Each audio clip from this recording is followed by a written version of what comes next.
Goa Organics వారి skin care, hair care, wellness products కోసం AP, తెలంగాణలో డిస్ట్రిబ్యూటర్లు కావాలను వివరాలకు స్క్రీన్ పైన ఉన్న నెంబర్ కి కాల్ చేయండి. ఛత్తీస్గఢ్ అడవుల్లో మళ్లీ కాల్పుల మోత మోగింది. దీంతో అడవి నేలంతా రక్తసిక్తమైంది. శుక్రవారం భద్రతా బలగాలు, మావోయిస్టుల మధ్య కాల్పుల మోతతో అడవంతా భీకర వాతావరణం నెలకొంది. ఈ ఎన్కౌంటర్ లో 12 మంది మావోయిస్టులు మృత్యువాత పడ్డట్టు ఛత్తీస్గఢ్ ప్రభుత్వ వర్గాలు వెల్లడించాయి.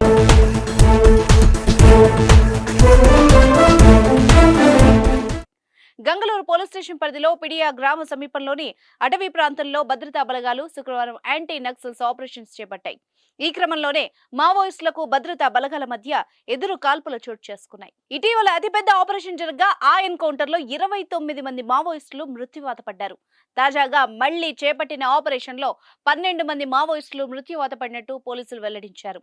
గత 2 ఏళ్లుగా పోలీసులు ఉధృతం చేస్తున్న ఆపరేషన్లతో నక్సల్స్ కు భారీ ఎత్తున ఎదురు దెబ్బలు తగులుతున్నాయి. అయితే ఘటనా స్థలం నుంచి ఇప్పటి వరకు మావోయిస్టుల మృతదేహాల్ని పోలీసులు స్వాధీనం చేసుకున్నట్టు సమాచారం.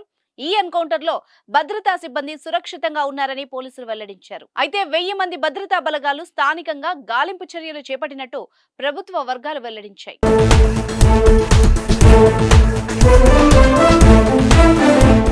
సుమన్ టీవీలో మీ పర్సనల్ అండ్ బిజినెస్ ప్రమోషన్స్ కోసం కింది నెంబర్కి కాంటాక్ట్ చేయండి.